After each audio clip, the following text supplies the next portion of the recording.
Hello friends, welcome back to my channel @BioMed। आज की हमारी वीडियो का टाइटल रहेगा ग्लाइकोलाइसिस।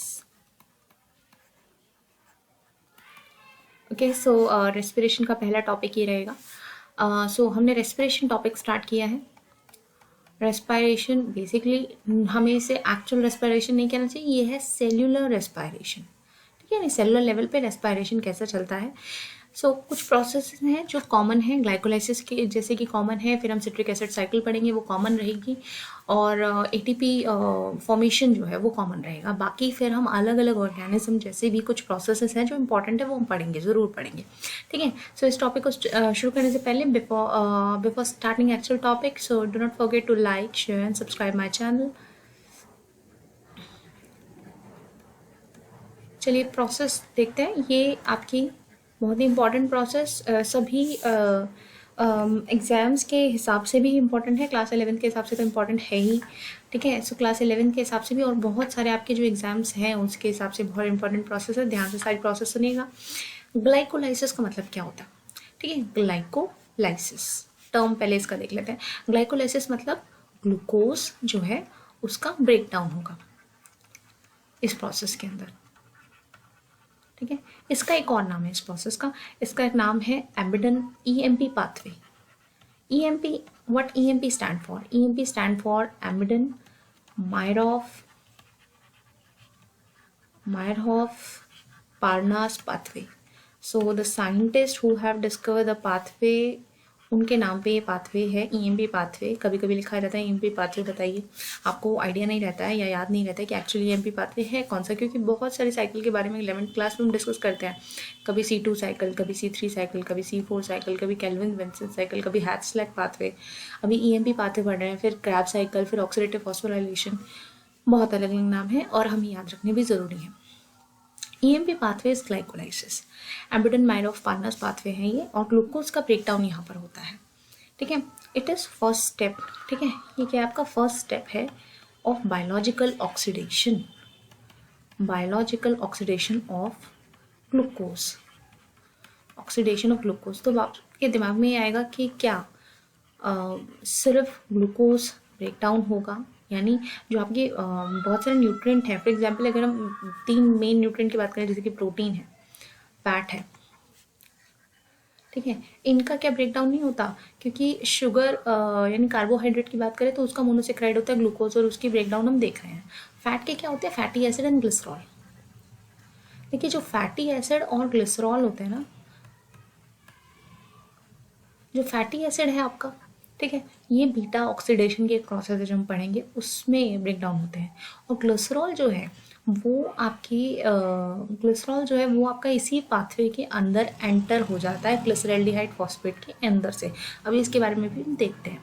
देन प्रोटीन जो है वो आपके अमीनो एसिड के फॉर्म में रहेंगे। अगर हम बात करें फैट्स की तो ये आपका स्टोर्ड फॉर्म ऑफ एनर्जी है, तो इसीलिए इसका ब्रेक डाउन भी हम देखते हैं। ग्लूकोज जो है वो आपका इंस्टेंट फॉर्म ऑफ एनर्जी है, इसीलिए हम इसका प्रोसेस भी देखते हैं। ठीक है, proteins are helping in the building as a building block, पर इनका मेटाबॉलिज्म भी हम जरूर देखेंगे, लेकिन इनका मेटाबॉलिज्म ज़्यादा जरूरी है because they are going to give us the form of energy. चाहे फैट की बात करें वो स्टोर्ड फॉर्म ऑफ एनर्जी है, और ग्लूकोज जो कि इंस्टेंट फॉर्म ऑफ एनर्जी है वो हमें ब्रेकडाउन देखना जरूरी बहुत है। बायोलॉजिकल ऑक्सीडेशन ऑफ ग्लूकोज भी पहला स्टेप है। सभी ऑर्गेनिज्म के अंदर ये सेम रहता है। So it is independent, it is independent of oxygen. ठीक है, ऑक्सीजन है या नहीं है, ठीक है, एरोबिक या एनारोबिक, एरोबिक, एरोबिक या एनारोबिक ऑर्गेनिज्म या कंडीशन के अंदर ये चल सकता है। ठीक है, इसको इंडिपेंडेंट है। और सेल साइटोप्लाज्म में ये रिएक्शन होती है। इसकी लोकेशन क्या रहती है? Cell cytoplasm. हर सेल साइटोप्लाज्म में ये रिएक्शन हो सकती है अपने अपने लेवल पे। हर ऑर्गन के हर सेल में ये प्रोसेस जो है चलती रहती है for the formation of some amount of ATP. Energy जो है जनरेशन यहाँ से हो जाती है। आगे ज़रूर ऑक्सीजन की ज़रूरत होती है, लेकिन इस प्रोसेस में नहीं होती। यहाँ पर हम 1 मोल ऑफ ग्लूकोज को तोड़ते हैं। 1 mole of glucose break down into 2 moles of pyruvate. ठीक है, where you do not require an oxygen, oxygen की जरूरत नहीं होती। ये रिएक्शन चलती है सेल साइटोप्लाज्म में, जहाँ कितनी तरह की शुगर्स इन्वॉल्व है। सो जो ग्लूकोज है वो आपका 6 कार्बन शुगर है, और ये जो है पायरेट वो आपका 3 कार्बन, यानी यहाँ पर जो सबस्ट्रेट बनते हैं, जैसे 6 कार्बन शुगर है, 3 कार्बन है, और भी 6 कार्बन शुगर यहाँ बनते हैं, और भी 3 कार्बन शुगर यहाँ बनते हैं, वो खुद भी एज अ सबस्ट्रेट काम आ सकते हैं किसी और रिएक्शन में। यानी सिर्फ इस प्रोसेस में नहीं, और बहुत प्रोसेसेस में वो यूज़ हो सकते हैं। चलिए फिर अब एक प्रोसेस पे चलते हैं कि क्या रिएक्शन है। Very important reaction, 10 step reaction है ये। यहाँ पर 10 मेन स्टेप्स आते हैं। चलिए प्रोसेस शुरू करते हैं। नंबर 1, पहला स्टेप यहाँ रहता है ग्लूकोज। ग्लूकोज है, और हम इससे भी ऊपर देख सकते हैं स्टार्च। ठीक है, ऐसा ज़रूरी नहीं कि हम इसको शुरू यहीं से करते हैं, हम इसको और भी शुरू ऊपर से शुरू कर सकते हैं, स्टार्च से। स्टार्च फर्दर ब्रेक डाउन होगा ग्लूकोज में, और ग्लूकोज से फर्दर टूटेगा ये ग्लूकोज, टूटेगा नहीं एक्चुअली, ग्लूकोज में एक एडिशन होगा ग्लूकोज 6 फॉस्फेट। अभी मैं सिर्फ क्या लिख रही हूँ, सबस्ट्रेट लिख रही हूँ। फिर मैं इसकी अलग से एक जगह पर यहाँ पर लिखूंगी इसका रिएक्शन टाइप क्या है, फिर यहाँ पर एंजाइम लिखेंगे क्योंकि वो ज़रूरी है। Glucose, glucose 6 phosphate, fructose 6 phosphate, fructose 1,6 diphosphate या 1,6 बाइफॉस्फेट,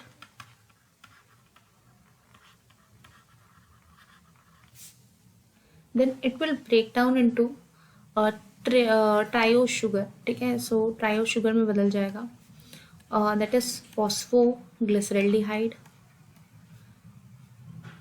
फॉस्फो-PgAl, फॉस्फोग्लिसरल्डिहाइड।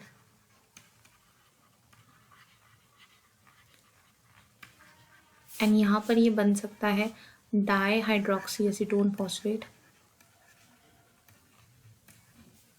Acetone phosphate. अभी तक ये शुगर जो थी वो अगर हम यहाँ पे देखें तो ये 6 कार्बन शुगर है, ये भी 6 कार्बन शुगर है, ये भी 6 कार्बन शुगर है, ये भी 6 कार्बन शुगर है।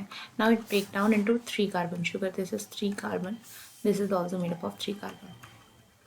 अब जो भी ब्रेक डाउन आपके फॉस्फोग्लिसरल्डिहाइड का होगा वो सेम ब्रेक डाउन यहाँ पे भी होगा। ठीक है, सो ये जो डाइहाइड्रोक्सी एसीटोन फॉस्फेट है वो दोबारा से कन्वर्ट हो जाती है फॉस्फोग्लिसरल्डिहाइड में ही, PgAl में ही।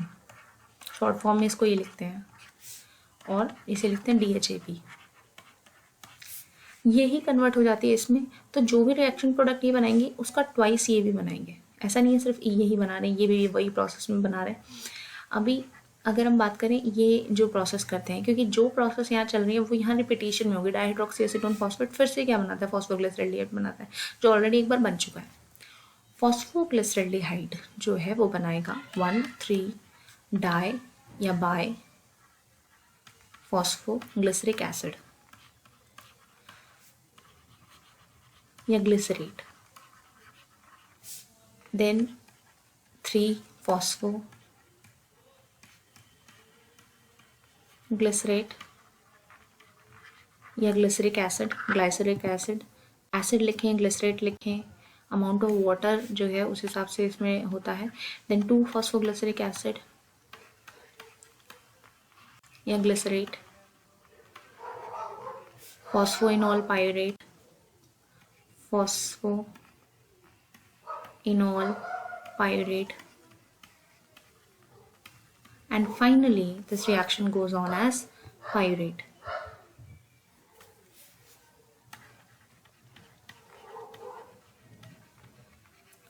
ठीक है, अभी इसको शॉर्ट फॉर्म में लिखते हैं PEP। ठीक है, और ये जो आपके हैं कितने मॉलिक्यूल इससे बन जाएंगे, 2 मॉलिक्यूल बनेंगे, 2 मॉलिक्यूल बनेंगे। एक मॉलिक्यूल जो है वो यहाँ बन रहा है। अब देखिए एक मॉलिक्यूल एक से बन रहा है और दूसरा मॉलिक्यूल आपके DHAP भी बनाएंगे। ठीक है, जितने भी ये अब जो भी ये बन रहा है ना, जैसे 1,3 बाइफॉस्फोग्लिसरल्डिहाइड और 3 फॉस्फोग्लिसरल्डिहाइड, 2 फॉस्फोग्लिसरेट, या जो भी ये बन रहे हैं ये डबल में बनेंगे, क्योंकि एक बार तो ये बना रहा है फिर एक बार ये भी बनाएगा, इसलिए आखिरी में हम लिखते हैं 2 पायरेट बन रहे हैं। यानी यहाँ से दोबारा 2 बार रिएक्शन हो रही है ये वाली। ये सब कितने शुगर हैं, 3 कार्बन शुगर चल रहा है, 3 कार्बन 3 कार्बन 3 कार्बन। ठीक है, अब इन सारे पाथवेज को एक बार हम अब एक बार छोटा करके रिएक्शन देख लेते हैं कि कितनी बड़ी रिएक्शन है और कितने स्टेप्स हैं। ठीक है, मैंने कहा 10 स्टेप रिएक्शन, लेट्स चेक कि ये 10 स्टेप हुई या नहीं हुई। ओके वेट, इसको कर लेते हैं। ओके सो ये रिएक्शन है आपकी। तो टाइप ऑफ रिएक्शन लिखते हैं कि रिएक्शन कौन कौन सी है। ठीक है, तो ये आपके 10 स्टेप हैं। पहला जो स्टेप है ये आपका फर्स्ट स्टेप है, ग्लूकोज से ग्लूकोज 6 फॉस्फेट। तो यहाँ पर ये क्या हुआ है, फॉस्फेट ऐड हुआ है ना यहाँ पर। तो जो फॉस्फेट ऐड हुआ है तो इसको हम कहते हैं फॉस्फोराइलेशन रिएक्शन। ये रिएक्शन का टाइप क्या है, फॉस्फोराइलेशन। एंजाइम हम यहाँ लिखेंगे, अभी कौन सी एंजाइम है एक बार देखेंगे। फिर उसके बाद ग्लूकोज 6 फॉस्फेट से फ्रक्टोज 6 फॉस्फेट, ग्लूकोज से फ्रक्टोज बन गया। बाकी फॉस्फेट की पोजीशन कोई चेंज नहीं हुई है, कोई एडिशन नहीं हुआ है। इसको हम कहते हैं isomerization reaction. Isomerization reaction step. ठीक है, ये आपका फर्स्ट स्टेप है, ये सेकेंड, ये थर्ड से फोर्थ स्टेप जब हम जाते हैं। ठीक है, तो ये फ्रक्टोज 6 फॉस्फेट से फ्रक्टोज 1,6 बाइफॉस्फेट, यानी एक फॉस्फेट और वो ऐड हुआ है। अगेन ये कैसी रिएक्शन है, फॉस्फोराइलेशन। देन फ्रक्टोज 1,6 फॉस्फेट से टूटा है ना ग्रुप। ठीक है, इसको ये ब्रेकडाउन रिएक्शन है। So this is an cleavage reaction. ये क्या हुआ है, टूटा है, क्लीवेज है, क्लीवेज रिएक्शन है फोर्थ से फिफ्थ स्टेप में जाते हुए। अब यहाँ पर एक स्टेप और है। ठीक है, जो ये है इसको हम बोलते हैं आइसोमराइजेशन रिएक्शन। यहाँ पर ये आइसोमर ही है, DHAP PGAL का आइसोमराइजेशन रिएक्शन है ये।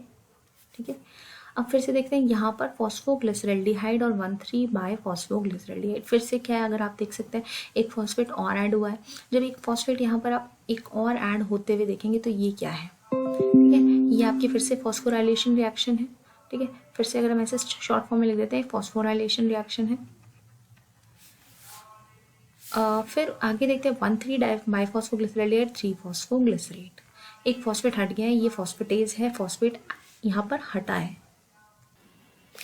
फॉस्फेट यहाँ पर हटा है और हट के किसी और जगह पर जाएगा, तो ये भी एक फॉस्फोराइलेशन रिएक्शन का टाइप है, फॉस्फोराइलेशन।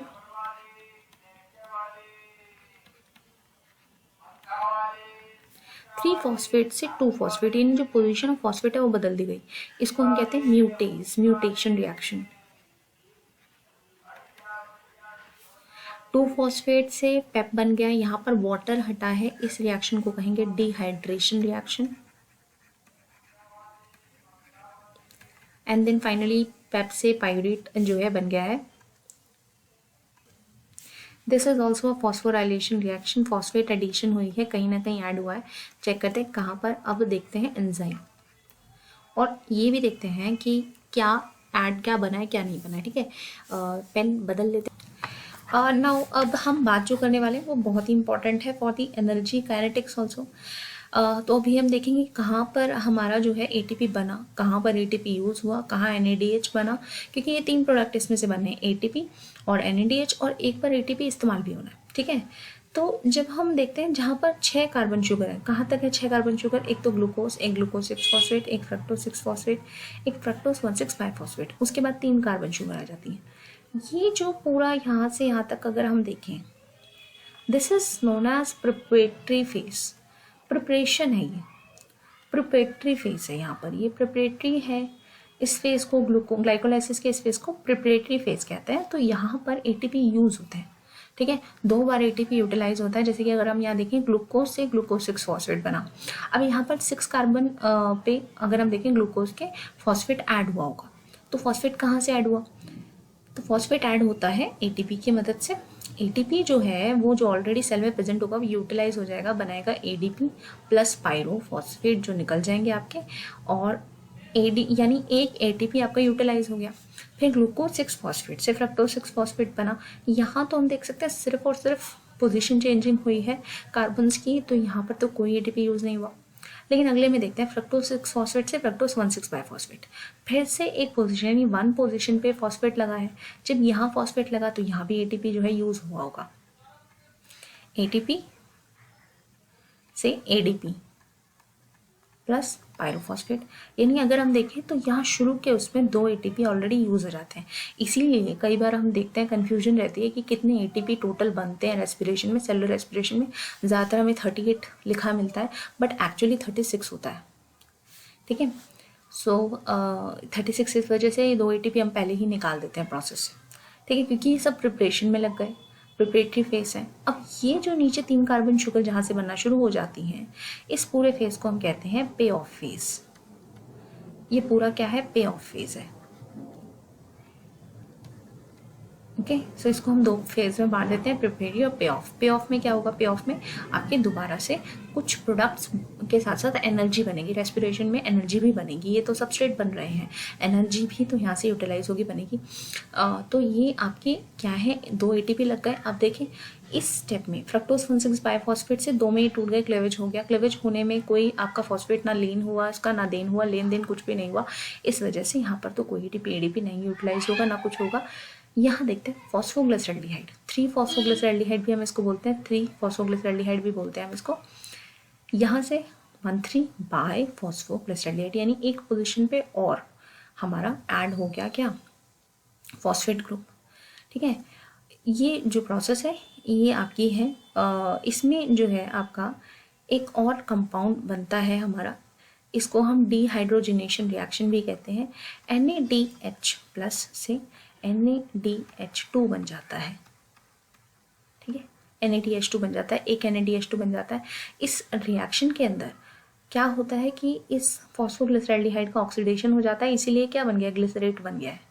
ग्लिसरेट हो गया अब सारा, क्योंकि इसमें से हाइड्रोजन जो वाटर है वो हट जाता है, ठीक है, और हाइड्रोजन ग्रुप भी हट जाता है साथ ही साथ, क्योंकि अगर हम H2 हटा रहे हैं तो this is also known as an type of an oxidation reaction, क्योंकि हाइड्रोजन हट रहा है। वो हाइड्रोजन जो इस सबस्ट्रेट से हट रहा है वो कहाँ ऐड हो जाएगा, वो ऐड हो जाएगा यहाँ पर, और ये बना देगा NADH2, ठीक है।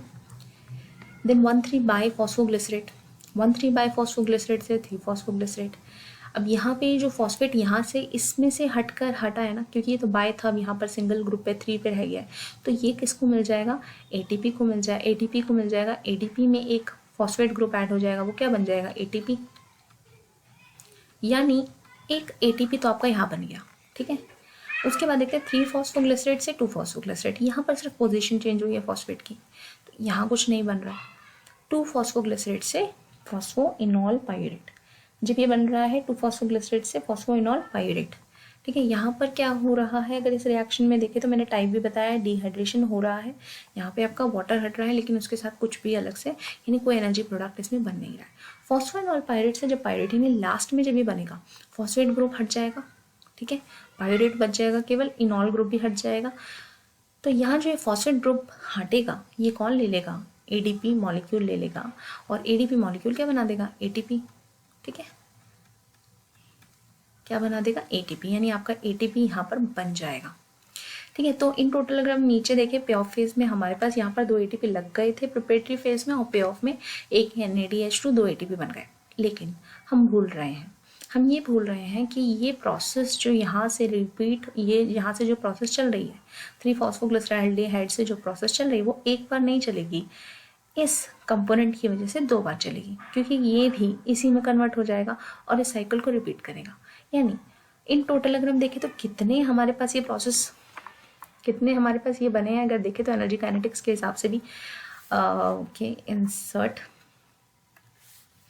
एनर्जी काइनेटिक्स अगर हम देखें ऑफ ग्लाइकोलाइसिस, केवल अगर हम देखें कि सेलुलर रेस्पिरेशन से ही सिर्फ साइटो काइनेटिक्स, अगर हम ये देखें सिर्फ साइटोप्लाज्म में कितनी एनर्जी बन जाती है ग्लूकोज से, प्रिपरेटरी फेज में हमारे 2 ATP जो है यूटिलाइज हो गए, और पे ऑफ फेज में हमारे को एक साइकिल से मिला एक NADH2, और साथ ही साथ क्या मिले हमें 2 ATP, और क्योंकि वो साइकिल आपके 2 ATP, और क्योंकि वो साइकिल 2 बार चलनी है तो 2 NADH2 और 4 ATP, ठीक है। अब इसमें से ये और -2 ATP, ये आपका फाइनल रहेगा।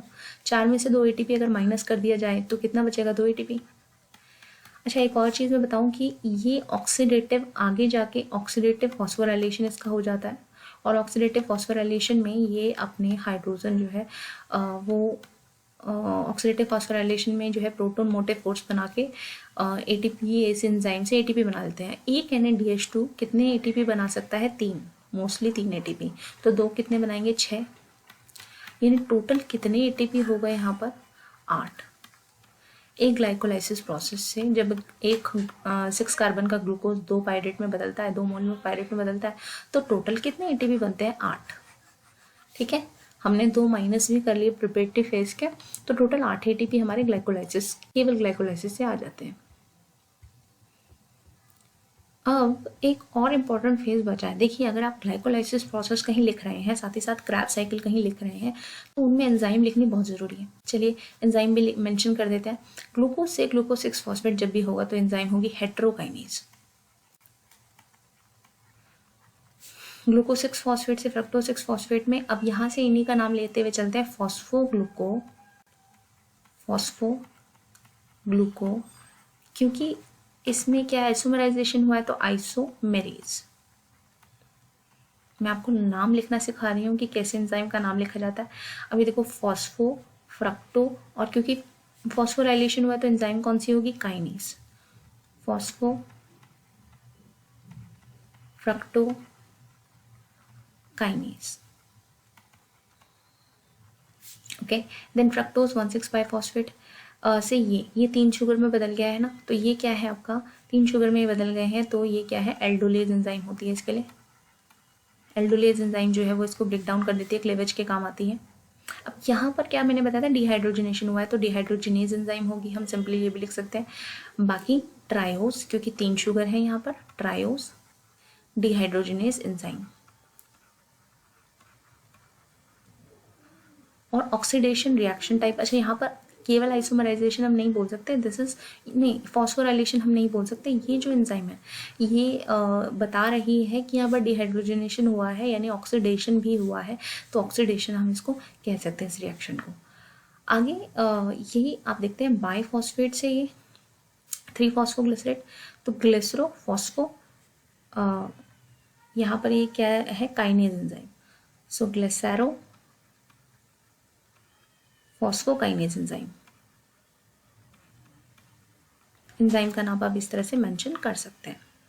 ठीक है, देखिए, जो भी एंजाइम फॉस्फोराइलेशन कर रही है और एटीपी बना रही है या एटीपी यूज कर रही है, हम एंजाइम का क्लासिफिकेशन अगर देखें तो एंजाइम वो कौन सी होती है? काइनेज एंजाइम होती है। ठीक है, या फॉस्फोराइलेज एंजाइम होती है, या काइनेज एंजाइम होती है, जिससे भी फॉस्फेट जाता है वो फॉस्फेटेज एंजाइम होती है। तो एंजाइम की कुछ क्लासिफिकेशन है जो हमें अभी पढ़नी जरूर है। ठीक है, तो यहाँ और हम उसे लेते कैसे? जो सबस्ट्रेट यूज हो रहा है, जैसे ग्लिसरेट यूज हो रहा है तो ग्लिसरो फॉस्फोकाइनेज। अब यहाँ पर भी अगर हम देखें, फॉस्फोग्लिसरेट काइनेज का ये 3 to, अगर रिएक्शन टाइप देखें तो 3 से 2 पोजीशन पे जा रहा है, तो म्यूटेज एंजाइम है, तो glycero phospho mutase enzyme, glycero phospho mutase enzyme, mutase. Okay, ये एक एंजाइम और हुई आपकी। अब अगर ये वाले देखें, 2 फॉस्फोग्लिसरेट से फॉस्फोनॉल पायरेट, यहाँ पर हमारा ये रिएक्शन है, तो ये जो रिएक्शन है इसे हम इनोलेज एंजाइम इसे क्लासीफाई करती है, इस एंजाइम को इनोलेज करती है एंजाइम। इस रिएक्शन के लिए इनोलेज एंजाइम है।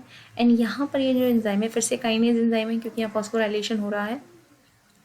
और कौन सी काइनेज है? पेप्काइनेज। ठीक है, जो भी हमारा इसमें सबस्ट्रेट था, पेप्काइनेज। अच्छा, अब एक और चीज़ होती है, 2 तरह के फॉस्फोराइलेशन होते हैं। ठीक है, एनर्जी काइनेटिक्स में आते हैं। पहले जो हमारी एनर्जी काइनेटिक्स है वो बता रही है कि कुछ तो एटीपी आपके सबस्ट्रेट से डायरेक्टली बन जाते हैं, जैसे हमारे यहाँ पे ये जो एटीपी बन रहे थे सबस्ट्रेट से डायरेक्ट बन रहे थे। कुछ जो है वो आपके प्रोटॉन मोटिव फोर्स, यानी प्रोटॉन जनरेट करते हैं, मेम्ब्रेन में एक साइड प्रोटॉन इकट्ठे होते हैं, प्रोटॉन मोटिव फोर्स बनता है, एटीपी सिंथेटिक एंजाइम लगती है, और उसके जरिए ऑक्सीडेटिव फॉस्फोराइलेशन के जरिए उनमें से एटीपी निकलता है। वो डायरेक्टली एटीपी नहीं होते, लेकिन जो डायरेक्टली एटीपी बन जाते हैं प्रोसेस के दौरान, उनको हम क्या कहते हैं? उनको हम कहते हैं सबस्ट्रेट लेवल ऑफ फॉस्फोराइलेशन। ये जो एटीपी बने, ये बने हैं सबस्ट्रेट लेवल, यानी किस लेवल पे बन गए? सबस्ट्रेट से ही बन गए, तो इसे हम कहते हैं सबस्ट्रेट लेवल ऑफ फॉस्फोराइलेशन।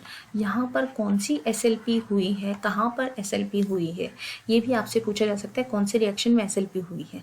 तो देखिए, SLP कहाँ कहाँ हो रही है? SLP हमारी हो रही है देखिए SLP कहाँ कहाँ हो रही है, अगर हम देखें तो ये आपकी एक SLP है, ठीक है, this is also an SLP। अगर हम देखें तो ये SLP है और SLP हमारी कहाँ पे है, एक SLP हमारी यहाँ पर है। सबस्ट्रेट लेवल ऑफ फॉस्फोराइलेशन दो जगह पर हो रही है ग्लाइकोलाइसिस में, ठीक है। थोड़ा सा इसको बड़ा कर लेते हैं, जूम कर लेते हैं ताकि आपको प्रोसेस एक बार दोबारा से दिख जाए, ठीक है। This is all about the this is all about the glycolysis process, first part of the अगर हम बात करें रेस्पिरेशन, आगे हम जरूर बात करेंगे क्रेब्स साइकिल के बारे में। Thank you.